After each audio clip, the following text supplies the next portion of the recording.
হস্তমৈথুনে হবু স্ত্রীর হক নষ্ট করা হয় কিনা, স্বামী বিশেষ সময় অক্ষম হলে স্ত্রীর করণীয় কি হবে, ভাঙা প্লেটে খাওয়া যাবে কিনা, মেয়েদের পেশাবের পরে পানি ব্যবহার করার পরে মোছার জন্য আলাদা কাপড় ব্যবহার করা জরুরি কিনা, জিন কি মানুষের সাথে সবাস করতে পারে, আজানের সময় কিছু খেলে গুনাহ হবে কিনা, অ্যালকোহল যুক্ত পারফিউম ব্যবহার করে নামাজ আদায় করলে নামাজ হবে কিনা, টিকটিকি দেখলে কি মারতেই হবে, প্রয়োজনে কি খুঁজে খুঁজে মারতে হবে, সেটা নিয়ে খুব দ্বিধাদ্বন্দ্বে আসি, জানাবেন প্লিজ। আপন দুই বোনকে একত্রে বিয়ে করা যাবে কিনা, পরিস্থিতির কারণে স্বামী স্ত্রী যদি 5 বছর দূরে থাকে তাহলে শরীয়ত মোতাবেক স্বামী স্ত্রীকে কি আবার বিয়ে করতে হবে? অনেক জায়গায় বসে প্রস্রাব করার ব্যবস্থা নেই, দাঁড়িয়ে পেশাব করতে হয়, এরকম পরিবেশ আমরা কি করব? নামাজের সময় পাশ দিয়ে কেউ গেলে বা আসলে আমার আম্মু নামাজের ভেতরই তাকায়, এতে নামাজের কোনো সমস্যা হবে কিনা? চলুন আপনাদের যে সমস্ত প্রশ্ন ইতিমধ্যে চলে আসছে সেগুলোর উত্তর দেওয়ার পালায় আমরা প্রবেশ করি। রাইসানি আপনি লিখেছেন আজানের সময় কিছু খেলে গুনাহ হবে কিনা। আজানের সময় কোনো কিছু খেলে কোনো গুনাহ হবে না। আমরা অনেকে মনে করি আজানের সময় কিছু খাওয়া পান করা যাবে না, এটা করা যাবে না, ওটা করা যাবে না। আপনি যে কোনো কাজ করতে পারেন, টয়লেটে থাকলে আপনি টয়লেটে কাজও সারতে পারেন। তবে আপনি যখন টয়লেটে নাই, পবিত্র জায়গায় আছেন বা স্বাভাবিক অবস্থা আছেন, তখন আপনি আজান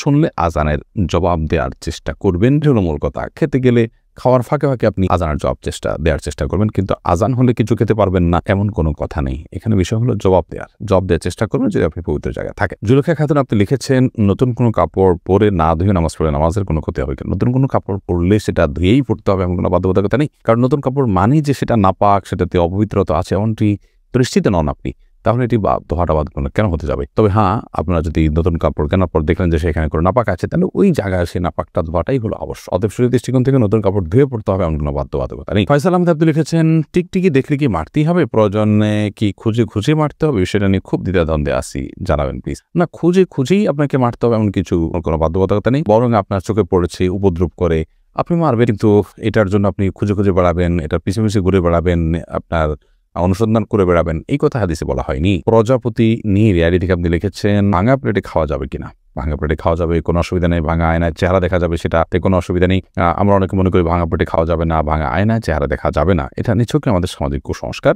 ভাঙা প্লেটে ভাঙা অংশে জীবাণু থাকতে পারে, সেজন্য আপনি ওইটাতে খেলে অস্বাস্থ্যকর হতে পারে, সেটা তো আপনার একান্ত স্বাস্থ্যগত বিষয়, বাট সেটাও তো নিশ্চিত নয়। বিধায় ভাঙা প্লেটে খেলে যে গুনাহ হয়ে যাবে বা নাজায়েজ হবে অর্থাৎ সেরকম নয়, এবং ভাঙা আয়নায় চেহারা দেখলে কোনো অসুবিধা হবে না। আরিফ রহমান আপনি লিখেছেন আপন দুই বোনকে একত্রে বিয়ে করা যাবে কিনা, এই বিষয়ে ইসলামিক বিধানকে সম্পূর্ণ হারাম। আপন দুই বোনকে একসাথে বিয়ে করা যাবে না, এমনকি পৃথক করে বিয়ে করা যাবে না। এক বোন স্ত্রী থাকার সময় অন্য বোনকে বিয়ে করা যাবে না, অর্থাৎ এট এ টাইম দুজন বোন কারো স্ত্রী হতে পারেন না, এটি হারাম। শুধু এটি নয়, এমন দুজন নারীকে একসাথে স্ত্রী হিসেবে রাখা যাবে না যেই দুজন নারীর একজন পুরুষ হলে আরেকজনের সাথে তাদের নিজেদের বিয়ে জায়েজ হতো না, এরকম সম্পর্কের দুজন নারীকে একসাথে স্ত্রী হিসাবে রাখা যায় নয়। হ্যাঁ, একজনকে বিয়ে করেছেন, তার সাথে বিচ্ছেদ হলো বা তিনি মারা গেলেন, তারপর অন্যজনকে বিয়ে করেছেন, তার বোন, সেটি জায়েজ তো। শেখ রোকনুজ্জামান লিখেছেন অনেক জায়গায় বসে প্রস্রাব করার ব্যবস্থা নেই, দাঁড়িয়ে পেশাব করতে হয়, এরকম পরিবেশ আমরা কি করব? যদি কোনো প্রকার ব্যবস্থা না থাকে এবং দাঁড়িয়ে পেশাব করা ছাড়া নিরুপায় থাকেন, তাহলে আপনি অবশ্যই দাঁড়িয়ে পেশাব সেখানে করতে পারেন, যেহেতু আপনি নিরুপায়। কিন্তু নিয়মিত অভ্যাস বানানো সঠিক নয়, কারণ নবী করিম সাল্লাল্লাহু আলাইহি ওয়াসাল্লাম বসেই সবসময় পেশাব করতেন। তবে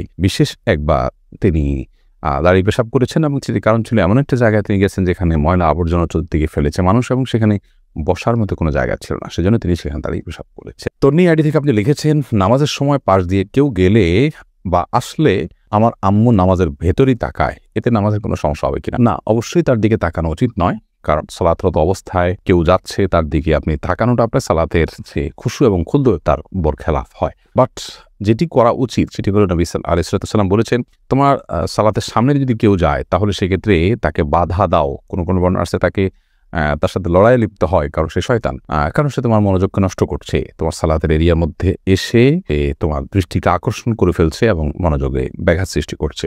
এই জন্য তাকে বাধা দিতে বলা হয়েছে। সেই বাধার অংশ হিসাবে এরকম হাত দিয়ে তাকে ইশারা দিয়ে দেওয়া যেতে পারে যদি সে টের না পায়। এর বাইরে তার দিকে তাকিয়ে থাকলে তো কোনো লাভ নাই, বিধায় তাকিয়ে নিজের সালাতের মনোযোগ নষ্ট করার তো কোনো যৌক্তিকতা নেই, বিধায় আপনার আম্মাকে বলতে হবে এই কাজটি করা যাবে না। এরপরে মোহাম্মদ বেলাল হোসেন লিখেছেন জিন কি মানুষের সাথে সবাস করতে পারে? জিন মানুষের স্ত্রী মিলনে মানুষের সাথে সামিল হতে পারে বলে বর্ণনা থেকে বোঝা যায়। বিশেষ করে যখন বিসমিল্লাহ কেউ পাঠ না করে তখন জিন সেখানে সামিল, খুব ভয়াবহ কথা অবশ্য। এই জন্য মুসলমান সব ক্ষেত্রেই, শুধু এটি নয়, আপনার খাওয়া দাওয়াতে জিন সামিল হতে পারে, ঘুমের সময়, বাসা প্রবেশের সময় তার সাথে প্রবেশ করতে পারে।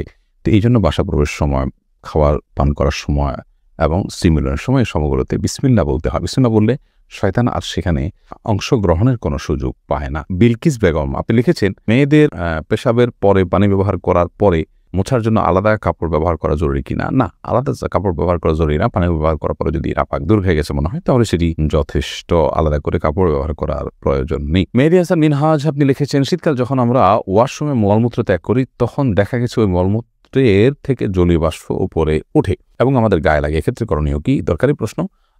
এগুলো গায়ে লাগলে কোনো অসুবিধা নেই, কারণ এটি আপনার শরীর বা কাপড় কোনো কিছুতেই মিশে থাকে না এবং শরীর বা কাপড়ে এমনভাবে মিশে না যেটার ফলে এটা নাপাক হয়ে যায় এবং এ নাপাকের দুর্গন্ধ ইত্যাদি আছে, আলামত আছে, এমন কিছু না। বিধায় এটি লাগলেও কোনো অসুবিধা হবে না। ইচ্ছে ডানা এর থেকে আপনি লিখেছেন, স্বামী বিশেষ সময় অক্ষম হলে স্ত্রীর করণীয় কি হবে? স্বামী যদি অক্ষম হয় পুরোপুরি এবং স্ত্রী যদি তার যে চাহিদা আছে এটি পূরণ না হওয়ার কারণে তিনি গুনাহে এবং পাপে লিপ্ত হয়ে যেতে পারেন এমন আশঙ্কা তৈরি হয়, তাহলে সেক্ষেত্রে অবশ্যই সে স্বামী থেকে তিনি বিচ্ছেদ নেবেন। যদি সেটা চিকিৎসার অযোগ্য হয়, চিকিৎসার যোগ্য হলে সেটার জন্য অবশ্যই তিনি সময় দিবেন, সুযোগ দিবেন, চেষ্টা করবেন নিজে। যদি তারপরও কোনো উপায় না থাকে এবং চিকিৎসার অযোগ্য হয় তাহলে সেক্ষেত্রে তিনি সেখান থেকে বিচ্ছেদ নিয়ে অবশ্যই অন্যত্র বিয়ের উদ্যোগ গ্রহণ করতে পারেন, সইয়া সেই অধিকার তাকে দিয়েছে। আব্দুর রাকিব আপনি লিখেছেন, হস্তমৈথুনে হবু স্ত্রীর হক নষ্ট করা হয় কিনা?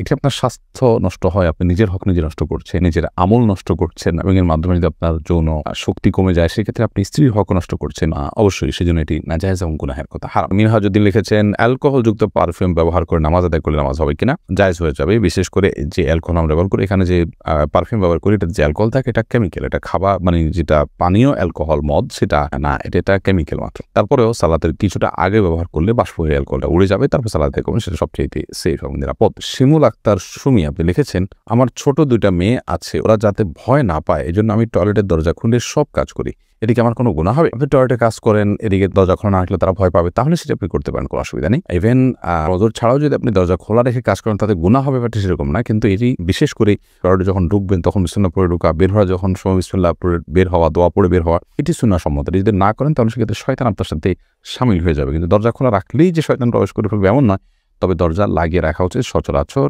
দুষ্ট জিনের কবল থেকে বাঁচার জন্য। বাচ্চারা কান্নাকাটি করে, সে ওজোর থেকে তো খোলা রাখতেই পারবে। রাসেল ভুঁইয়া আপনি লিখেছেন, কোনো বাচ্চার বিছানায় প্রসাব করলে বিছানার চাদর ওয়াশ করা যায়, কিন্তু জাজিম বা তোষকে পেশাব করলে ধোয়া যায় না, এক্ষেত্রে করণীয় কি? যেই সব দ্রব্য, যে সমস্ত জিনিসপত্র, আসবাব ইত্যাদি এগুলোতে পেশাব লাগার পর সেটা পরিষ্কার কোনো বই না, সেটা রোদ ইত্যাদি দিয়ে ওটা আলামত দূর করে ফেলতে হবে। এত বেশি রোদ দিতে হবে, এত বেশি আপনার সেটার দুর্গন্ধ দূরের উদ্যোগ করতে হবে যে সেটাতে নাপাকের কোনো আলামত বা নামলেশ নাই।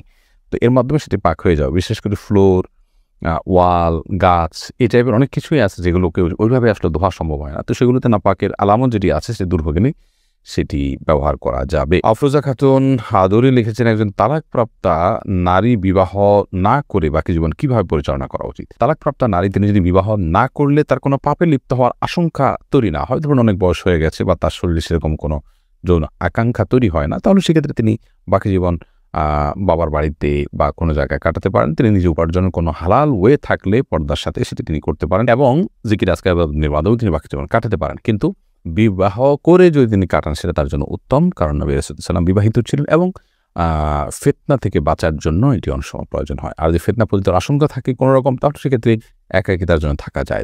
রোহান আপনি এর দিকে লিখেছেন, শীতের দিনে টাকনুর নিচে কাপড় পরা যাবে কিনা? সর্বাবস্থায় টাকনুর নিচে কাপড় পরা হারাম, বিশেষ করে জামা, জুব্বা, চাদর এবং এ জাতীয় যেগুলো উপর থেকে মানে নিচের দিকে যায় আর কি। আর যেগুলো নিচের দিক থেকে উপরের দিকে থাকে এবং নিচ থাকেই টাকনুর নিচে, যেমন মোজা, তারপর এমন কোনো জামা যেটা মোজার সাথে জামার সাথে অ্যাটাচড, আলাদা করে খোলার কিছু নেই, সেগুলো কথা ভিন্ন। সব বাকি শীতের অজুহাতে টাকনুর নিচে পোশাক পরা যায়, তাই প্রয়োজন মোজা পরিধান করবেন।